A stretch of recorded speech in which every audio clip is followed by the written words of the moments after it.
Good morning, dear students. So today we are going to study the equations of uniformly accelerated motions. So these equations are valid when the body is moving in uniform motion. So let's see the equations one by one and we'll understand how they are being derived. So let's see the first equation of motion. The first equation of motion is V is equals to U plus AT. And how it has been derived, we'll see that. It gives the velocity acquired by a body in time t. यानी कि जो आपकी पहली equation है uniformly accelerated motion की, वो आपको velocity की इक्वेशन देती है जो कि एक बॉडी एक्वायर करती है in time t. Okay? So let's see how it has been derived. So consider a body having initial velocity u. Okay? यानी कि आपकी जो बॉडी है उस आपने जो बॉडी अज्यूम करी उसकी इनिशियल वेलोसिटी u है and it is moving with a uniform acceleration a, so that after time t its final velocity becomes v. यानी कि जब वो बॉडी आप एक यूनिफॉर्म एक्सेलरेशन के साथ जो कि a है मूव कर रही है इन टाइम t, तो जो फाइनल वेलोसिटी होती है it becomes v. And from this we know that हमने लास्ट जो टॉपिक पढ़ा था इट वाज एक्सेलरेशन, एंड हमें पता है that acceleration is equals to the change in velocity upon time taken. यानी कि जैसा कि आप जानते हो एक्सेलरेशन को हम कैसे डिफाइन करते हैं, it is defined as the change in velocity. ऐसे तो लिखते हो आप, acceleration is the change in velocity. Okay, now when you write down that acceleration is the change in velocity, तो चेंज इन वेलोसिटी को आप रिप्रेजेंट कैसे करते हो? आपने देखा change in velocity can also be written as final velocity minus initial velocity, है ना.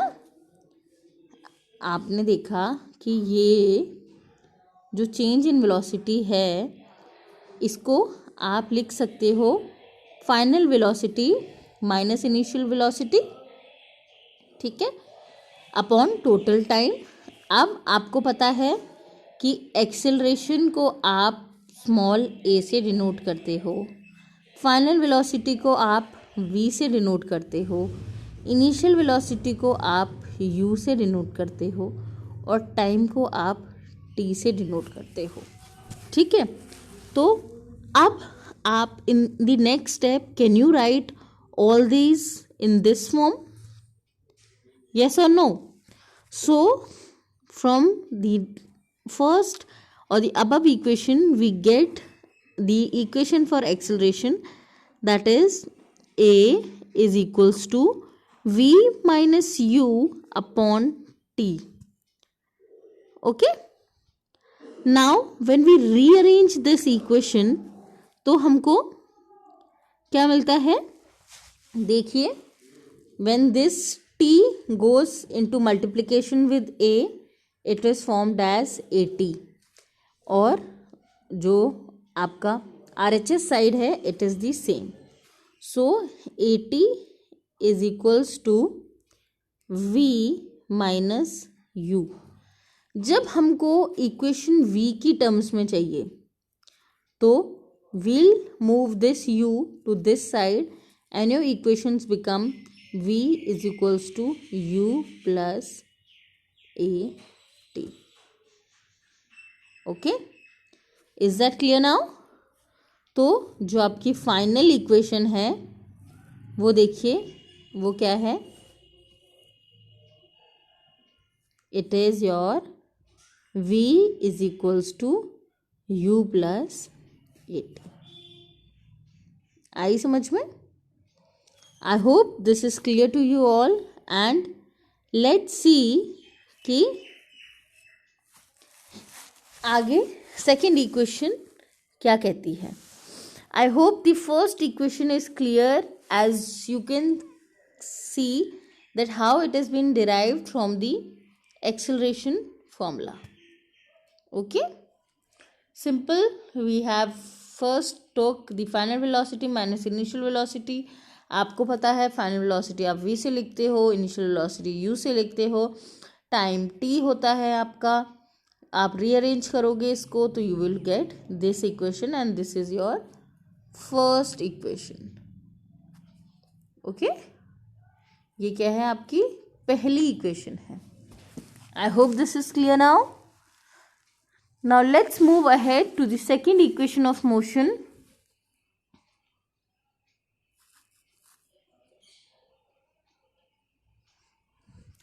Yes students, now as you can see we are on the second equation of motion. और जो आपकी second equation of motion है it gives the distance travelled by a body in time t. यानी कि ये आपको क्या बताती है? ये आपको distance बताती है जो कि आप किसी भी body ने travel किया in time t. So for solving this we have to consider a body having initial velocity u and uniform acceleration a for time t so that its final velocity becomes v. यानी कि आपको एक body consider करनी है जिसकी initial velocity u है, uniform acceleration a है, time t, so that the final velocity becomes v. So let the distance travelled by the body in the time is s. और distance किससे denote किया गया है? s से. So the distance travelled by a moving body in time t can be found out by considering its average velocity. यानी कि जो distance उस body ने travel किया है वो किससे निकाला जा सकता है? By considering the formula of the average velocity. Now since the initial velocity of the body is u and its final velocity is v, so the average velocity is given by, average velocity का formula दे रखा है आपको, it is initial velocity plus final velocity upon total time. Okay, so let's see कि आपको जो formula है average velocity का वो होता है initial velocity plus final velocity upon total time. So this is your formula for average velocity. अब आगे बढ़ते हैं इसी के साथ कि कैसे आप second equation of motion calculate करेंगे. अब देखिएगा, when you have to calculate the equation in terms of distance, तो आप डिस्टेंस का फॉर्मूला लगाइए. That distance is equals to average velocity into time. Okay, now as you know कि आप distance को एस से आपने डिनोट किया है एंड एवरेज वेलोसिटी अभी आपको मैंने बताया था इट इज़ v और u plus v upon 2 into t. ठीक है, देख सकते हो आप, यही इक्वेशन आई है यहाँ पे. ठीक है, नाउ एज यू नो कि जो डिस्टेंस ट्रैवल्ड है आपका s वो इसके बराबर है. अब आपको पता है, आपने फर्स्ट इक्वेशन ऑफ मोशन में ये पढ़ा था that v is equals to u plus a t. This was your first equation of motion, right? So now can you use this equation in the place of v? क्या आप इस equation को, first equation को v की जगह पर रख सकते हो? Yes, we can definitely substitute it in the place of v. अब देखिए, जब आप इस इक्वेशन को v में रखोगे तब देखिए आपकी इक्वेशन क्या बनेगी. Your equation would be, please pay attention, that s is equals to u plus u plus AT upon 2 whole bracket into T. Okay, ये बनी आपकी इक्वेशन, है ना। तो अब आप देखिए क्लियरली, ये यही इक्वेशन है, ठीक है। Now in the next step nothing is been done. आप ध्यान से देखिएगा, इस u और u को आपने प्लस किया तो आपके पास 2u, ठीक है, प्लस 80 इंटू टी। अब आपने t का मल्टीप्लिकेशन कर दिया है। देखिए, अब इसके आगे मैं सॉल्व करके दिखा रही हूँ, ध्यान से देखिएगा। It is 2u plus 80 upon 2 into T. अब आप t का मल्टीप्लिकेशन करोगे पहले 2u में, फिर 80 में, तो आपको मिलेगी 2ut प्लस 80 स्क्वायर अपॉन 2। यही है, okay. As you can see this is the equation, यही आई है हमारी भी। अब आप इसको सिंप्लीफाई कर लीजिए, ठीक है। जब आप इसको सिंप्लीफाई करेंगे तो देखिए क्या आएगा। It would be s is equals to 2ut upon 2 plus 1 upon 2 at square. 2 से 2 कैंसिल हो गया। क्या इक्वेशन आई आपकी? s is equals to ut plus half at square. यही इक्वेशन आई है आपकी। क्या यही इक्वेशन है? यस, आई होप आपको समझ में आया होगा कि ये इक्वेशन कैसे आई आपकी। Okay, so this is your second equation of motion. कौन सी इक्वेशन आपकी? ये second equation. Okay, I hope this is clear now. Now moving ahead to the third equation of motion. ध्यान दीजिएगा,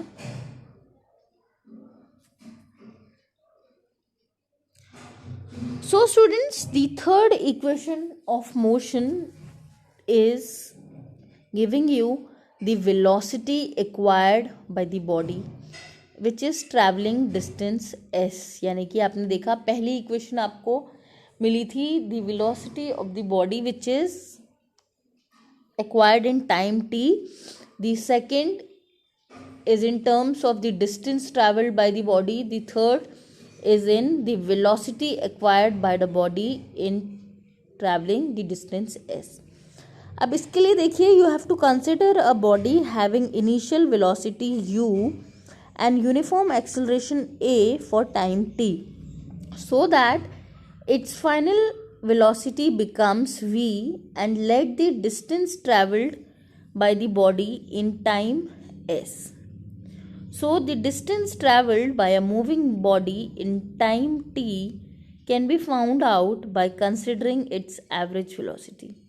तो आप उस केस में क्या कर सकते हो, जो डिस्टेंस ट्रैवल किया है उस बॉडी ने in time t, it could be taken out by the average velocity, but since the average or the initial velocity of the body is u and its final velocity is v, so the average velocity is given by the formula, you know, that v plus u upon 2, okay।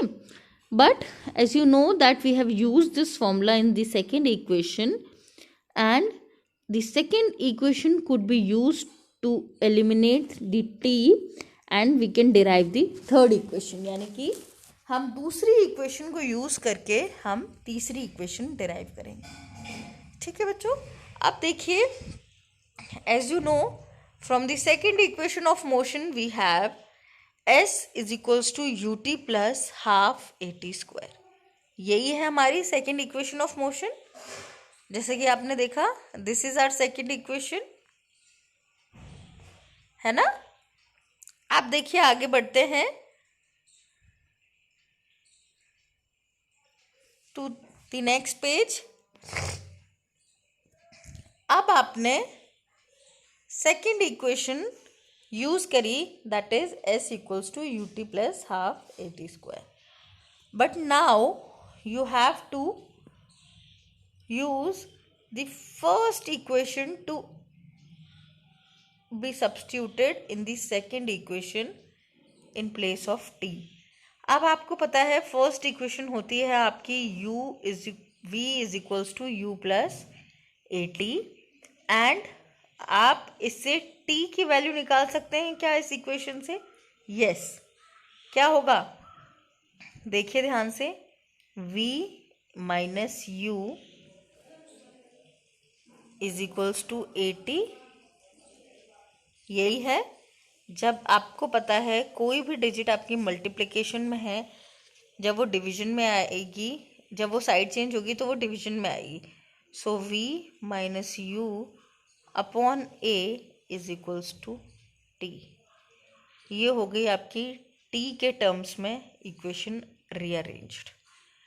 अब आप इसको second equation of motion में use करेंगे in place of t। Okay, now substituting this, as you can see here also, you have to substitute this in the first equation, that is s is equals to ut plus half at square। अब t की जगह पे आपको क्या रखना है, v minus u upon ए, जो कि आपने देखा यहाँ सब्स्टिट्यूट भी कर दिया है। ठीक है, अब ध्यान दीजिएगा कि जब ये सब्स्टिट्यूट किया गया, उसके बाद आप ब्रैकेट ओपन करके सॉल्व करेंगे इसे, तो आप पाएंगे that you have to take the LCM and solve. Then in the next step आप इसको इस तरीके से सॉल्व कर सकते हैं। ठीक है, जो कि होंगी आपकी values 2uv minus 2u square plus v square plus u square minus 2uv upon 2a। आपको ये वैल्यूज़ तब मिलेंगी जब आप इस इक्वेशन को सॉल्व करोगे, और इस इक्वेशन को सॉल्व करने पे आपको ब्रैकेट ओपन करके मल्टीप्लिकेशंस करने पड़ेंगे। ओके, जब आप ये करेंगे then you will get this equation, जो कि आपकी एलसीएम लेने पे आएगी। ठीक है, जब आपको ये इक्वेशन मिलेगी तब आप देखिए, now clearly can you cancel out minus 2uv and plus 2uv, आप ये कैंसिल कर सकते हो। उसके बाद देखिए 2u स्क्वायर में से आप ये स्क्वायर माइनस करोगे तो क्या बचेगा आपके पास, u स्क्वायर। तो आपकी इक्वेशन हो जाएगी s is equals to v square minus u square upon 2a। ठीक है, ये है s। अब बात करते हैं, देखिए हम पहुंचे थे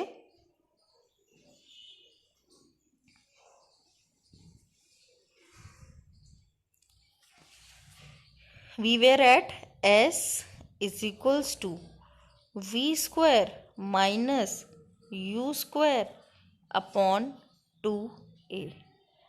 Now students, as you know that we don't want the equation in this distance form, हमको velocity के terms में चाहिए, तो आप इसको यहाँ ले आइए, विल क्रॉस मल्टीप्लाई देम, तो हो जाएगा आपका 2as is equals to v square minus u square.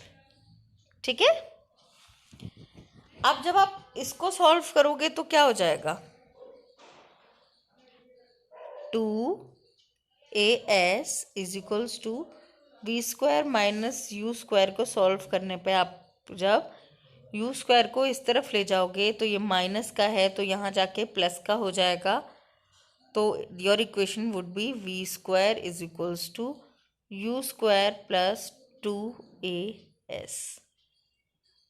क्या ये यही इक्वेशन है? And this is your third equation of uniformly accelerated motion. I hope students this is clear, because with this your three equations of uniformly accelerated motion is completed, and in the next class we are going to move forward with the next part, that is the equations of motion by graphical representation. ठीक है, ये तो आपकी equations थी इन uniformly accelerated motion. अब हम आगे पढ़ेंगे कि इन्हीं इक्वेशंस को आप ग्राफिकल रिप्रेजेंटेशन से कैसे कैलकुलेट कर सकते हैं. ठीक है, and after that your last topic would be the circular motion. ये हम ग्राफिकल रिप्रेजेंटेशन के बाद करेंगे. Okay, so ensure that you do solve these equations in your notebooks, and in case you have any doubt you can ask me in the class, or else you can text your doubts to me also. And after these equations of uniformly accelerated motion, your homework for today is that you'll solve the sample problems. आप ये जो इसके बाद 5 से 6 sample problem दे रखी हैं आप वो सॉल्व करेंगे, and if you are not able to do, we'll discuss them in the next class. Okay, thank you and have a nice day.